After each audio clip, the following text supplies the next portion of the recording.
करा चोली के तू अपन ढीला, हो जाए ढोढ़ी तोहर गीला। काके लहंगा अपन ढीला रंगवा लीला ये मैडम, काके लहंगा अपन ढीला रंगवा लीला ये मैडम।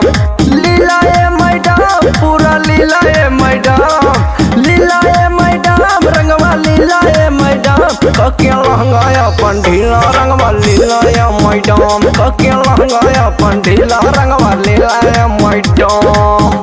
महीना बा होली के आवा चोली खोली के, और लौंडे रंग डाल दी है सारा रारा बोली के। मौसम बड़ा सुहाना बा, बाजत होली के गाना बा, तोहरा ऊपर ये हो मैडम बूढ़ा दीवाना बा। कि जोली ना सिगरेट बिन मचिसिया, लौंडे रंग दी है तोहर चचिसिया।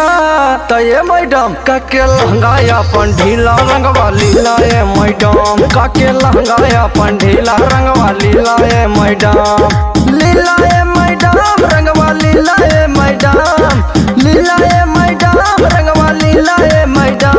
काके लहंगा अपन ढीला रंगवा लीला ये मैडम, काके लहंगा अपन ढीला रंगवा लीला ये मैडम। राजेंद्र प्रताप खाली शाहपुर, मोबाइल नंबर 7069330307। रंगवा लीला ये मैडम, काके लहंगा अपन ढीला रंगवा लीला ये मैडम। गाँवे गाँवे देखा मैडम फगुआ गवाता, और संभरी के चला मैडम पूरा दिखाता। अरे जमन जमन कही मैडम उहे तू खोली दा, और जमन बात बाटे मैडम हमरा से बोली दा। सर्विस बढ़िया मिली हमार, और गिरी न बाहरी रंग के धार। काके लहंगा अपन ढीला रंगवा लीला ये मैडम, काके लहंगा अपन ढीला रंगवा लीला ये मैडम। लीला ये मैडम पूरा लीला ये मैडम, लीला ये मैडम रंगवा लीला ये मैडम। काके लहंगा अपन ढीला रंगवा लीला ये मैडम, काके लहंगा अपन ढीला रंगवा लीला ये मैडम। रंगवा लीला ये मैडम, लीला ये मैडम। गाना मिक्सिंग कराने के लिए संपर्क करें पोस्ट पर दिए गए नंबर से।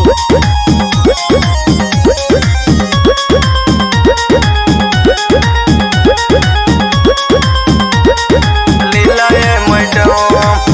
आइल फागुन के बहार मैडम लूटा तू लहार, और एच के हंसराज बहिन बाड़े कुंवार।